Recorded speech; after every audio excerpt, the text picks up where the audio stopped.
સંલગ્નતા અને પુનઃસંયોજન. આપણે જે લાસ્ટ લેક્ચરમાં કીધું હતું કે સંલગ્નતા અને પુનઃસંયોજન વિશે થોડું સમજાવેલું હતું. જો આપણે સંલગ્નતાની વાત કરીએ તો મોર્ગન, થોમસ હન્ટ મોર્ગન, બરાબર છે.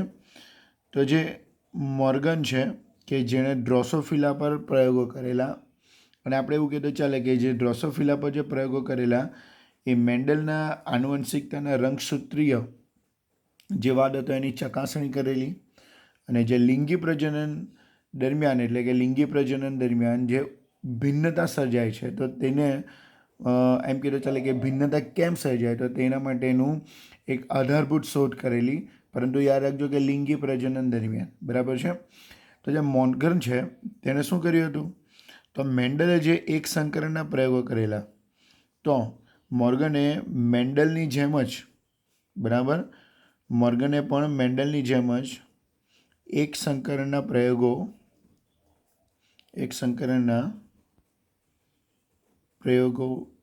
શરૂ કર્યા, બરાબર છે. તો મેન્ડલે પણ મોર્ગને પણ એવું કહેતો ચાલે કે મેન્ડલની જેમ એક સંકરણના પ્રયોગો શરૂ કર્યા, અને પ્રયોગો દરમિયાન આપણે એવું કહેતો ચાલે કે વિવિધ માહિતીના આધારે પ્રયોગોના જે પરિણામો હતા, તો વિવિધ માહિતીના આધારે, બરાબર છે, જે પણ પરિણામો હતા એ પરિણામોનું આપણે એવું કહેતો ચાલે કે શું કર્યું, નિરીક્ષણ કર્યું, બરાબર છે. એટલે એમ જોઈએ તો ચાલે કે મેન્ડલના જે પ્રયોગો હતા એ મેન્ડલના જે પ્રયોગો છે તો મોર્ગને પણ મેન્ડલના જે એક સંકરના પ્રયોગો છે એનું એમ કીધું ચાલે કે ફરીથી એને એ જે પ્રયોગો છે એ પ્રયોગોને ફરીથી શરૂ કર્યા, અને એ પ્રયોગો દરમિયાન જે પણ માહિતી મળી તો તેનું શું કર્યું, એનાલિસિસ કર્યું. જસ્ટ એક્ઝામ્પલ, જે મોર્ગને વટાણા પર પ્રયોગો કરેલા, બરાબર છે, મોર્ગને જે વટાણા પર પ્રયોગો કરેલા, મેન્ડલે જે વટાણા પર પ્રયોગો કરેલા, તો એના જેવા જ પ્રયોગો મોર્ગને કોના પર કર્યા, ડ્રોસોફિલા મેલેગ્નોગેસ્ટર, એટલે કે આપણે એને ફર માખી કહીશું, તો એના પર પ્રયોગો કર્યા. જસ્ટ એક્ઝામ્પલ તરીકે મોર્ગને એક સંકરણના પ્રયોગ દરમિયાન શરીરનો રાખોડી રંગ, બરાબર, એટલે કે આપણે ખબર છે કે રાખોડી રંગ એક લક્ષણ છે, તો તેના માટેનું એક જનીન છે. તો શરીરનો રાખોડી રંગ એ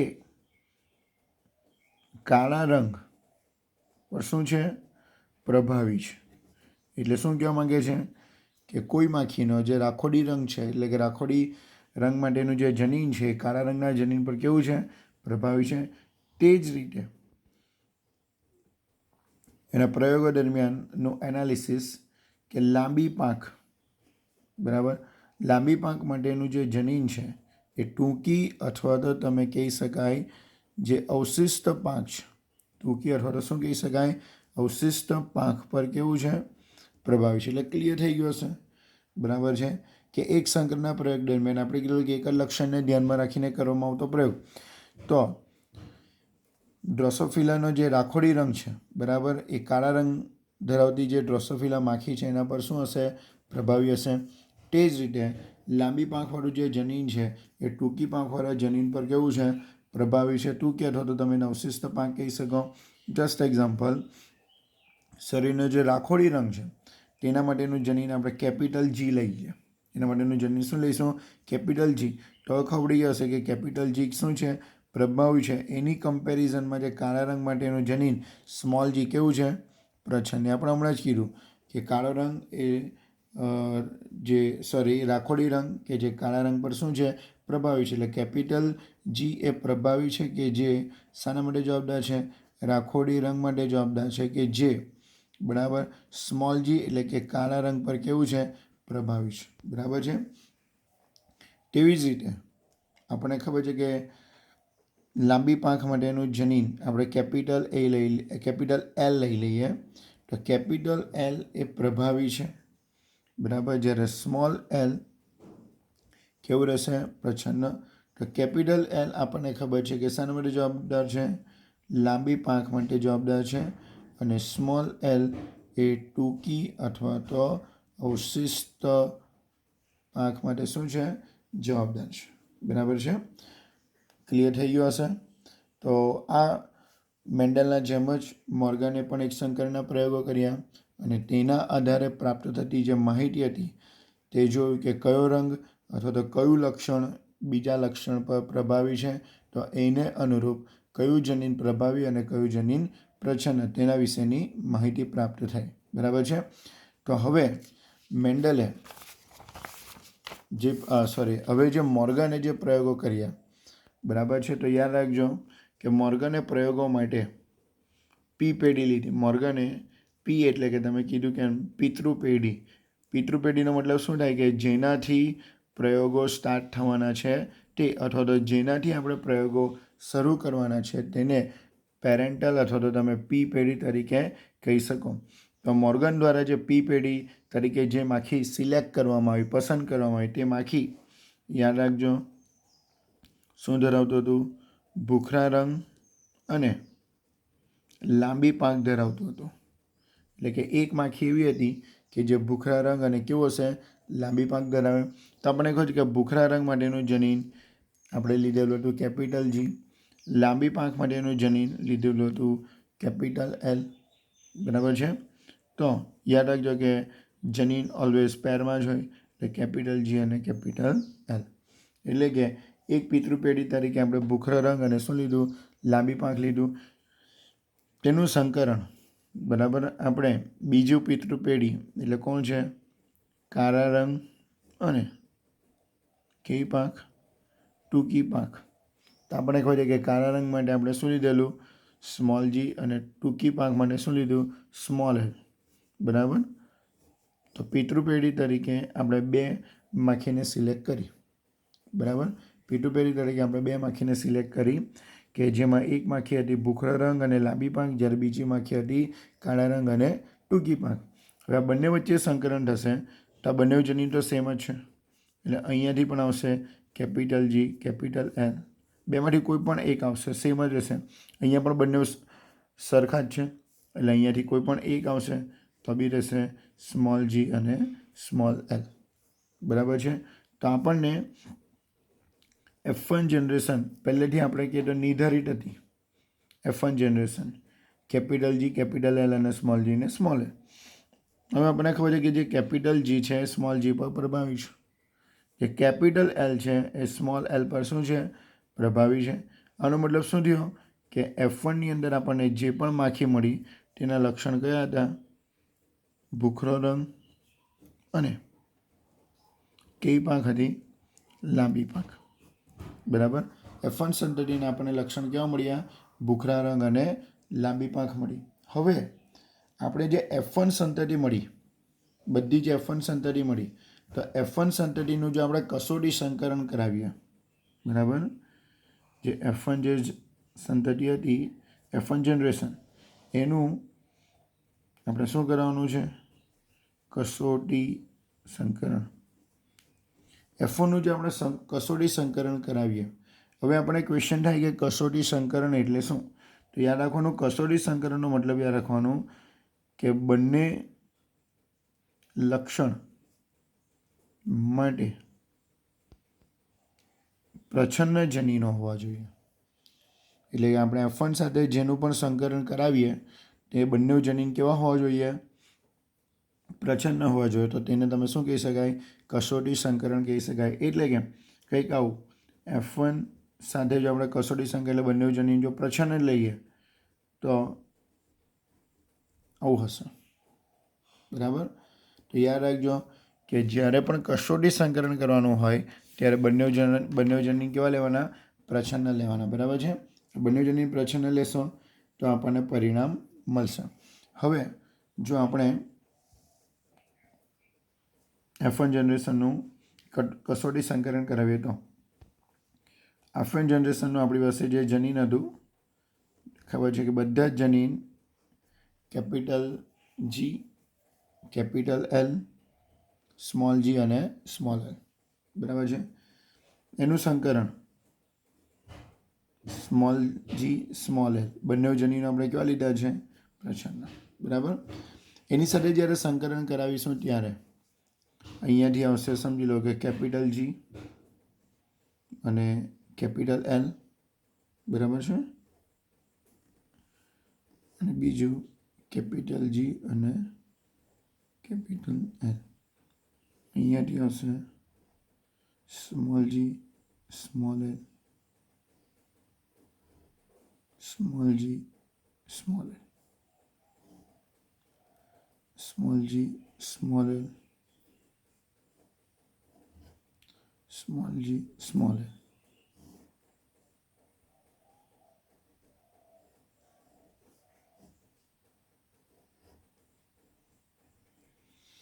ઓકે, હવે આપણે જોઈશું તો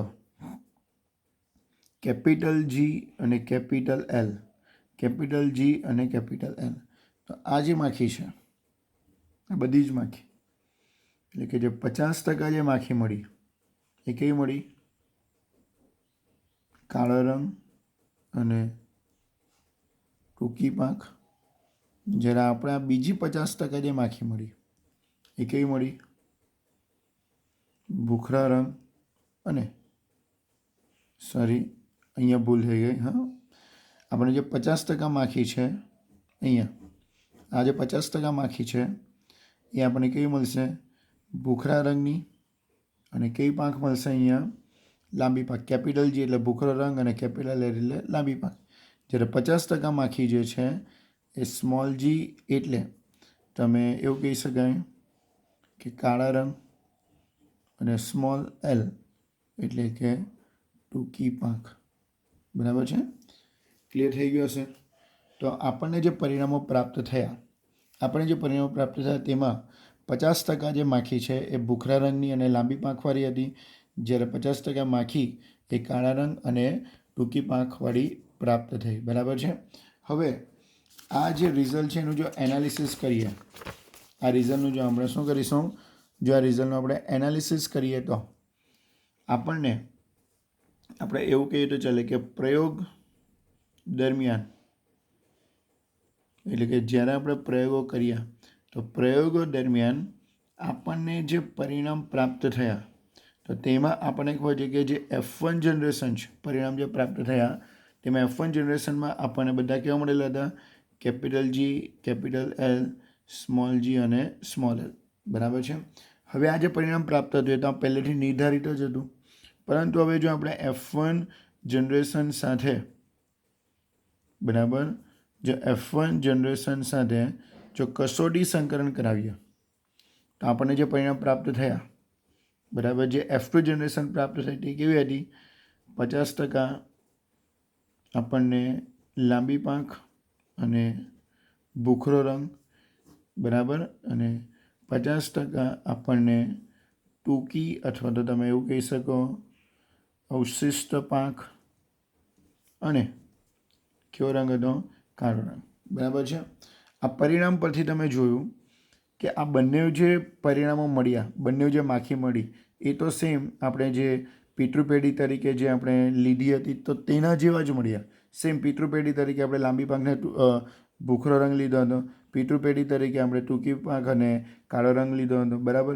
એનો મતલબ એ થયો કે આ પ્રયોગો દરમિયાન આપણે એવું કહેવું ચાલે કે નવા સંયોજન વાળી માખી પ્રાપ્ત થઈ નહીં. બરાબર?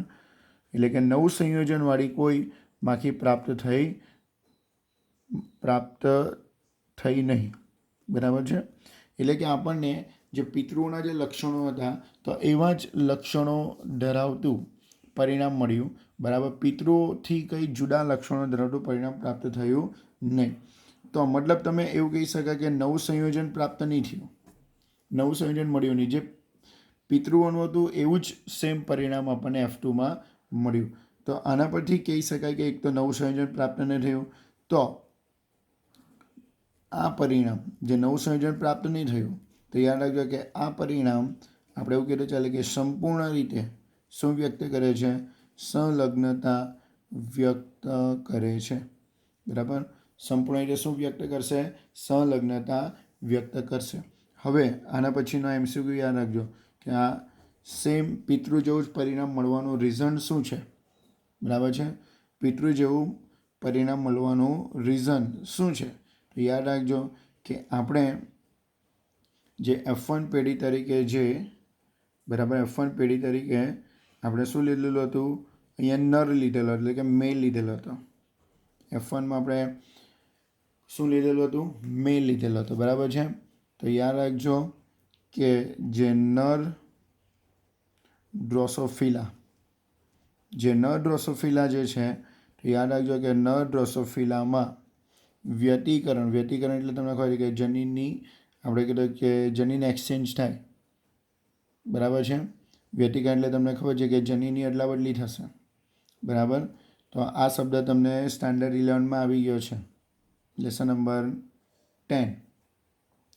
તો નર ડ્રોસોફિલામાં વ્યતિકરણ થતું નથી. બરાબર.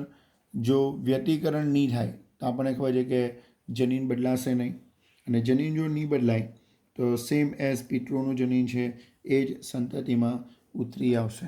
બરાબર છે. એટલે સંલગ્નતાના પ્રયોગમાં યાદ રાખવાનું કે સંલગ્નતાના પ્રયોગમાં આપણે F1 પેઢી તરીકે કોને લઈએ છીએ? મેલને લઈએ છીએ. F1માં આપણે મેલ લઈશું અને કસોટી સંકરણ માટે આપણે અહીંયા જે કસોટી સંકરણ છે એમાં શું આવશે? અહીંયા ફિમેલ આવશે, એટલે કે અહીંયા માદા આવશે. બરાબર છે. તો યાદ રાખજો કે F1માં આપણે અહીંયા શું લીધું છે? નર લીધો છે. તો નર એક વ્યતિકરણ કરતો નથી. વ્યતિકરણ નહીં કરશે તો જનીનો બદલાશે, એટલે તો જનીનોની અદલા બદલી થશે નહીં. એટલે કે જે આપણે પિતૃમાં જે જનીન લીધા છે એ જ F2 સંતતિમાં ઉતરી આવશે. મતલબ કે નવા સંયોજનવાળી કોઈ પણ માખી મળતી નથી. જો નવા સંયોજનવાળી કોઈ પણ માખી ન મળે તો તમે એવું કહી શકો, આને શું કહી શકાય? સંપૂર્ણ સંલગ્નતા. શું કહી શકાશે? સંપૂર્ણ સંલગ્નતા કહી શકાશે. અને આ સંપૂર્ણ સંલગ્નતાનું જે મુખ્ય રીઝન છે તે કયું છે? કે જે નર ડ્રોસોફિલા આપણે F1 જનરેશનમાંથી જે નર ડ્રોસોફિલા લીધો છે તો યાદ રાખજો કે આ નર ડ્રોસોફિલા એ વ્યતિકરણ કરતો નથી. બરાબર છે. નર ડ્રોસોફિલા જો વ્યતિકરણ ન કરે તો એનું જનીન બદલાતું નથી, અને એ સેમ જનીન જે પિતૃઓમાં હતું એ જ F2 જનરેશનમાં તમને પ્રાપ્ત થશે.